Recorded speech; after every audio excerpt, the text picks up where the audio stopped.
Hello, everyone. I'm Alan Wenzel, and I'd like to welcome you to the September 19th, 2024 episode of FreePod. As always, we are proud to bring you this short weekly podcast with the help of a large volunteer group dedicated to providing objective news that's specific to our community. Hi, Alan, and I'm Lynn Fever, and I want to remind our listeners that any photos or website addresses that accompany our stories are always included in the print version of the newscasts on the FreePod website, freepod.org. Now, let's get started on the local news you've been missing. The League of Women Voters of Freeport is hosting a candidate forum next Tuesday, September 24 at 6:30 p.m. at the Freeport Public Library. All candidates on the ballot for local office in November have been invited to share their positions on a variety of topics.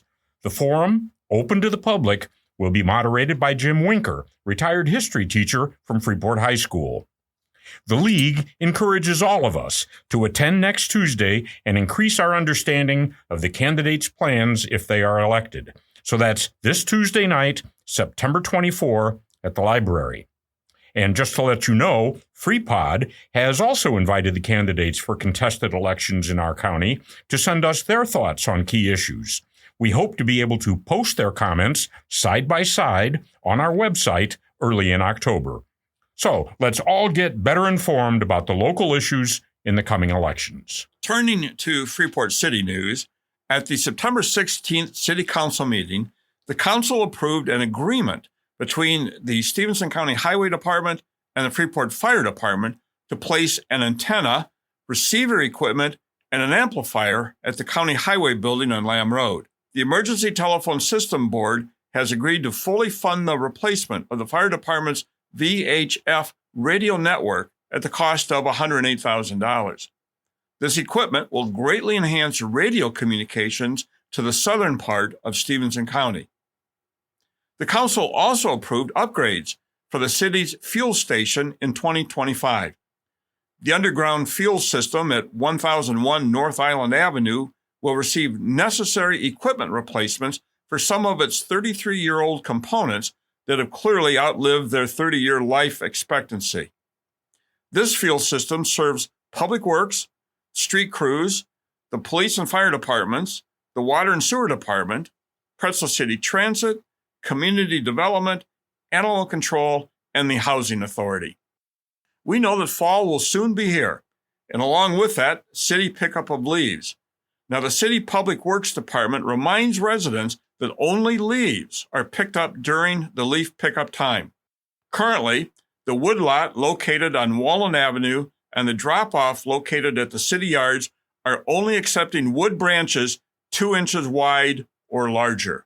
In one more piece of city news, Freeport moved forward this summer with a pilot version of the Pretzel City Skills Enhancement Program, which is a collaborative effort with Freeport Township to train individuals who would be good job candidates in the public works field.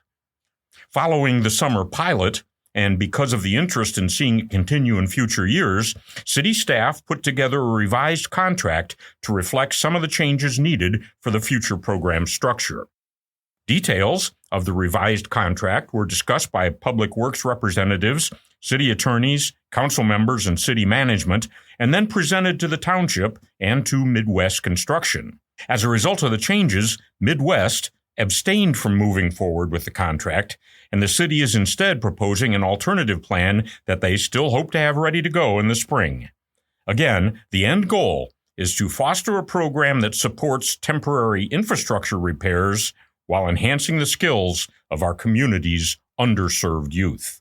If you'd like something fun to do this weekend, mark Saturday, September 21st on your calendar. That's the day the Northwest Illinois Airshow will return to the skies over Alberta's airport right here in Freeport. Featuring many acts from Daisy Air Shows, this event will feature a Russian MiG-17 performance, wing walking, numerous planes on display, food vendors, an area for kids, souvenirs, and a main stage for musical performances, including a reenactment of the Andrews Sisters singers from the 1940s. Advanced purchase tickets are $15, at the gate $20, and kids 10 or under are free. Last week, I caught up with Mark Menino, the show's organizer, to find out what Airshow attendees can expect. Mark, nice to have you with us this morning, and I'm just going to start out by asking you, can you tell us a little bit about the upcoming Airshow and what attendees could expect and what they'll find when they head out to Alberta's airport? Sure, Alan. Yeah, they're going to be in for a great experience. We've got not only an air show going on, but we've got a lot going on the grounds. We've got a big kids area. Kids 10 and under are free for the show. We've got a lot of static display aircraft of all different kinds. We've got a stage that we have entertainment on. This year we have Sweet Reminder coming in. They're an Andrews Sisters reenactors. They'll come in period costume. They'll be doing 40s songs as well as 50s and 60s. Food. We've got lots of food trucks and different kinds of specialty foods and snacks. Lots of unique vendors coming that'll be there, different kinds of things. But the kids areas, we're getting bigger every year. So the kids area, we've expanded that even some more. We've got a parachute ride coming, believe it or not. So we've got a petting zoo this year that we've added to the kids area. It's just a lot of things for the kids to do, for the adults to do. And then the show is going to be phenomenal. I mean, every year it gets bigger, but this year it got way bigger, and we've got all sorts of entertainment coming in, all sorts of performers.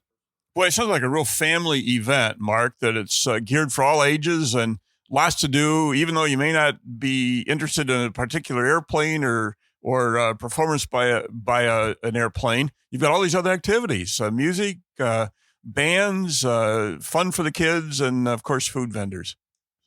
Yeah, for sure. And that's what we want. We want to have a family event. There's a lot of adult oriented, centered kind of events in the area, but this is truly a family event, and it's a very unique event. Tell us about how we can get to this event and where we have to go and what the admission price might be. Mark, can you give us some of those details, please? For sure. This year, we're very proud and happy to announce that we actually have parking at the airport now for the show. Great. We've been shuttling from the fairgrounds in the past 3 years, but we worked out an arrangement with our neighbor, one of the farmer neighbors. And so now we have almost 7.5 acres of land to park cars on. So now people can come out and park right at the airport. They'll be real close to everything right across the road. So it's $5 a vehicle. You come in off of Lamb Road and come down Airport Road there, and we'll get you into the parking area. And the parking area is pretty big, so we do have a shuttle that will be doing a continuous loop around the parking area to bring up people closer to the gate, so they'll be able to get in there. But it'll be a lot more convenient this year for people who want to drive and park pretty close to the air show and come in to attend all the activities. So that's like a really good deal. Can you just highlight for us maybe what seems to be one of the most popular attractions for the air show? I know you have new ones every year, but what is one that most people really like to see? Well, Susan Dacey in the barnstorming Stearman. I mean, she's a favorite. She's been here every year. She's kind of our headliner. So definitely Susan will be popular, and people will enjoy watching her part of the show. But we've got 2 jets performing this year, and people love jets. And these are 2 separate acts that are in the show. They're doing aerobatics, but we have other jets on hand as well that'll just be doing flybys and kind of our showcase review kind of flybys. But we've got a MiG-17 coming.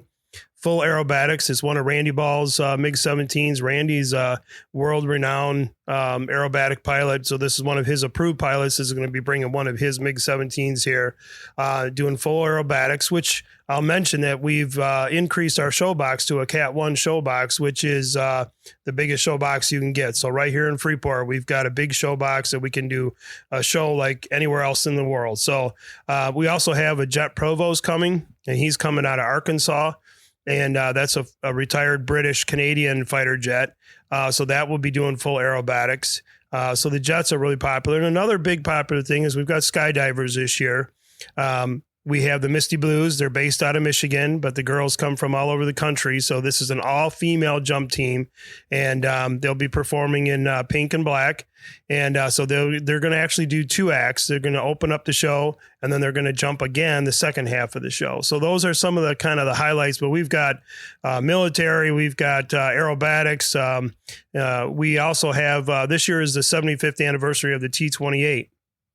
The T-28 was a military aircraft that kind of came on during Korea and been with us through Vietnam and even beyond. And in some countries, they use it as their actual military fighter. We used it primarily as a trainer in the United States. But this is the 75th anniversary of the T-28. So we're going to have several T-28s on hand. We do have the Trojan Flyers coming out of Dallas, Texas. They're a formation team of T-28s, 2 of them. And so they're going to be part of the show. But then we have other T-28s coming. And so we may have some surprises for people with the T-28s doing some formation stuff up there this year. Boy, it sounds like you've got something for everyone. It sounds to me like it's going to be an amazing show. Plus all the static displays that'll be on the ground and all of the other things that people can take advantage of. It sounds like it's going to be a wonderful event. Oh, what time do the gates open, Mark? Gates open at 10:30. Show starts at 1:30. And it goes until dark, or do you have a cutoff time for the performances? No cutoff time, because it depends on, how long each act takes, and then, the transition in between. And then skydivers sometimes take a little extra time to get in position to actually do their jump, because they've got to look at wind speed and all that. But we're anticipating it to be done around 5-ish. Okay. This has got to be one of the largest air shows outside of a major venue like Chicago or something. Has this become a pretty popular, well-known Midwest event? It's getting there. I think last year, I think the show became a thing now, and it's been, kind of here to stay. It's an annual thing. Rockford can't do air shows anymore. So this is really a golden opportunity for Freeport to host this and to showcase this event, because there's no other air shows. And like you said a few minutes ago, I mean, there's no other air show in our whole region. So you've got a Chicago market, Rockford market, Freeport and the whole surrounding area, into Iowa. I mean, this whole area, this whole region has no air show. This is it right here. And it's right here in our own backyard in Freeport. So not only, can we have a show in the region, but it's going to be right here in Freeport for all of us to have right here at home.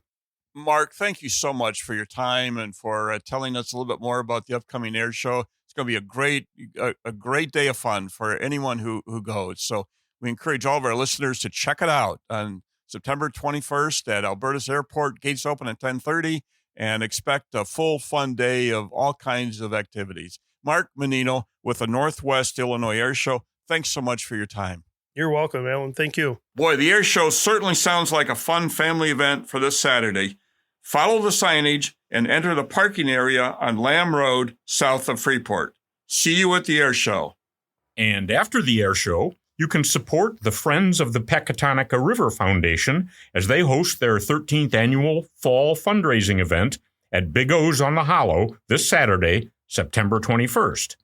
The proceeds from the fundraiser will support the foundation's work to preserve, protect, and foster the vitality of the Pecatonica River within its watershed in Stephenson County. So join the Friends of the Peck for lunch or dinner and a silent auction anytime between 2 and 9 on Saturday the 21st. No advance tickets are needed. Just bring your friends and family and come on in for good food and fun. Big O's is located northeast of town at 1931 on State Route 75. So that's this Saturday, the 21st, from 2 to 9. According to the Rockford Register-Star, state of Illinois officials have reaffirmed a plan for passenger rail service from Chicago to Rockford. In a series of recent public meetings, area residents were updated on the $275 million restoration of the long-anticipated passenger rail service, which is on track to begin in 2027. IDOT Passenger Rail Communications Manager Scott Spiegel explained that most of the work over the last year has been behind the scenes, including preliminary engineering, railroad and community agreements, and identification of needed track and grade crossings improvements. Construction is planned to begin by the end of 2025 for the 90-mile Metra intercity service from Rockford to Chicago, with stops in Huntley, Elgin, and Belvedere. The first phase of construction will be to connect Metra-owned tracks to Union Pacific-owned tracks at Big Timber Road in Elgin. State Senator Steve Stottelman of Loves Park said the construction funding for the project has already been allocated as part of Governor J.B. Pritzker's $45 billion Rebuild Illinois capital campaign. Now, the location of the Rockford station has not been announced, but will be on Union Pacific tracks just west of Main Street. Once operational, there will be 2 round trips offered daily with travel times of about 2 hours between Chicago and Rockford at maximum speeds of 80 miles per hour. Ticketing processes, pricing, and details have not yet been determined.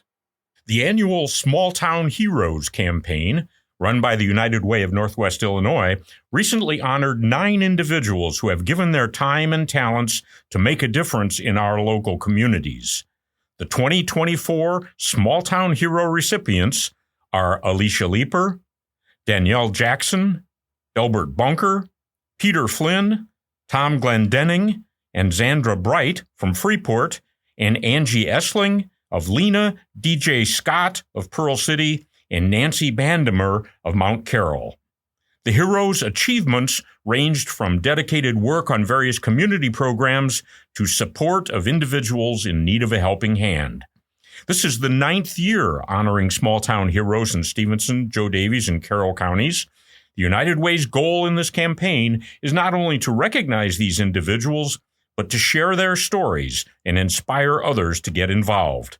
You can read about each of these heroes' work on the United Way Facebook page.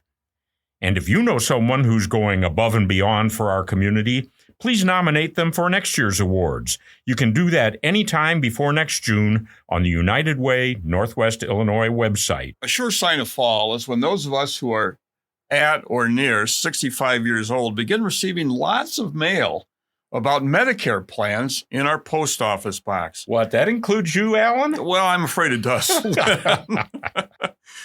And the reason for that is Medicare's fall open enrollment period begins October 15th and runs through December 7th. Now, there are several resources available in Freeport for those of you who have questions before making decisions about your health care needs.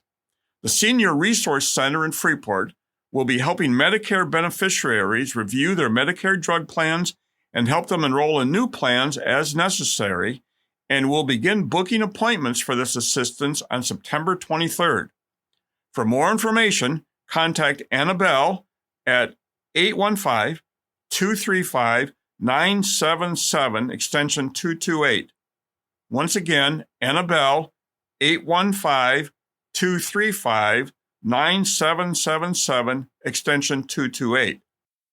Now, next Thursday, September 26th, from 2 to 3 p.m. at the Freeport Public Library, Josh Smith from Medicare 411 is presenting an informative program on the differences between Medicare Supplement and Medicare Advantage plans.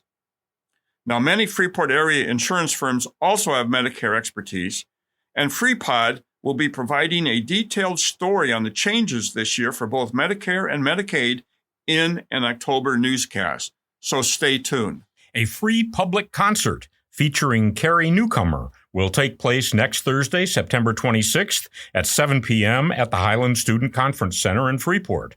Doors open at 6. The Northwest Illinois Audubon Society, with support from an anonymous donor, is sponsoring the free event. Carrie Newcomer is a wonderful songwriter, a recording artist, performer, and educator. Billboard called Newcomer a soaring songstress, and the Boston Globe described her as a prairie mystic. The Austin Statesman said, quote, "She has a voice as rich as Godiva chocolate," close quote. And Rolling Stone once said, "She asks all the right questions." So that's Carrie Newcomer appearing with pianist Gary Walters at Highland. It's free and it's open to the public. If you wish, you can learn more about Carrie and her songs at carrienewcomer.com. The very popular Pretzel City Brewfest returns with even more great activities for craft beer enthusiasts next Saturday, September 28th. The event will feature over 150 craft beers from local and national breweries for tasting on Chicago Avenue in downtown Freeport. Now, in addition to the beer tastings, planned activities include growler contests and large-scale beer pong for prizes. Designed for adults 21 years and older, the event is open from 1 to 5 p.m. with special early entry to VIP guests at noon. Now, you can purchase tickets online through noon, Friday, September 22nd at greaterfreeport.com/Brewfest or at the gate on the day of the event. Pre-event general admission tickets are $40 and include 20 tasting tickets, entry to the event, and a souvenir tasting glass. Now, people who do not plan to drink and want to serve as a designated driver can purchase a ticket for $10. Now, VIP tickets are $75, and VIP ticket holders receive 30 tasting tickets, a 1-hour early event entry at noon, access to special release beers, a Brewfest t-shirt, a special VIP cooler, swag bag, and access to the VIP lounge with complimentary food and additional seating. Now, these VIP tickets sell out early and are not available for same-day purchase. All of this year's Brewfest information, including a list of beers and breweries attending, special releases, local food truck vendors, and all the other event details can be found at the greaterfreeport.com/Brewfest website or on Untapped Craft Beer mobile app, which is spelled, by the way, UNTAPPD. Pro City Brewfest won the best event in Illinois at the Illinois Excellence in Tourism Awards in 2022. Pretzel City Brewfest, along with many other community events, is hosted by the Greater Freeport Partnership. Hope to see you on the 28th. And here's a couple events for us gardener types. The University of Illinois Extension is offering 2 special programs in the coming week. There's one that Sandy and I in particular need called Getting the Scoop on Winter Squash, because our squash crop has gone crazy. This event is from 1 to 3 on Wednesday, the 25th at the Public Library. Attendees will learn how to select and store various types of squash, understand their nutritional value, and receive some delicious recipes, so see you there. Then, on the next day, Thursday the 26th, a flower preservation workshop will be held. Attendees will make a pressed flower bookmark and a sachet. This event will be held at 6 o'clock at the Extension office in Building R out at Highland. Tuition is $5 for the winter squash event and $10 for the Thursday flower workshop. Reservations can be made online or by calling 815-235-4125. And if squash or flowers aren't your thing, you can find a comprehensive listing of many more fun events and activities throughout Stephenson County by visiting the Greater Freeport Partnership website at greaterfreeport.com and then click on Weekly Events. Well, last week we forgot to include a photo of our FreePod host Alan Wenzel interviewing one of the drivers of the Oscar Mayer Wienermobile. So we're fixing that error this time with a photo in this week's print edition. Take a look, it's quite the vehicle. And we're pleased to share also that next week's Tuesday in-depth interview would be FreePod and Timbuktu host Becky Connors talking with Juliette Moderow of the Northwest Illinois Audubon Society about our feathered friends in the area and their migratory patterns. This conversation will post at noon on Tuesday, September 24th. And one more reminder to listen to an extended interview. This week's interview is with Stephenson County Clerk Jasmine Wingert, who shares important election information with our listeners. So check it out. And before we close, here's a little bit of trivia for the month. On September 23rd, 1851, Wadhams Grove and Stephenson County resident John Henry Manny obtained a patent on his horse-drawn reaper. Consequently, Manny was sued for patent infringement by Cyrus McCormick of McCormick Reaper fame, who had been granted a patent for his reaper in 1834. Now, Mr. Manny's reaper was found to be enough different from McCormick's that the federal district court in Cincinnati ruled in Manny's favor. Mr. Manny's lawyer? A guy named Abraham Lincoln. So with that, time is up for this week, but tune in again next week for more about Freeport businesses, city plans and progress, area rewards and recognition, local impacts related to state and national news, and more. As we say each week, FreePod could not come to you without the help of many local supporters. We're especially appreciative for the Mass Communications Department at Highland Community College for producing this podcast, as well as our many liaisons and reporters for the time they volunteer to bring the news to you. Thank you, Highland and Team FreePod. And if you have story suggestions or would like to make a tax-deductible contribution to support FreePod, visit our website at www.freepod.org. Again, I'm Alan Wenzel, here with Lynn Fever, and we hope you'll check back next week for more news you've been missing. Thank you for listening.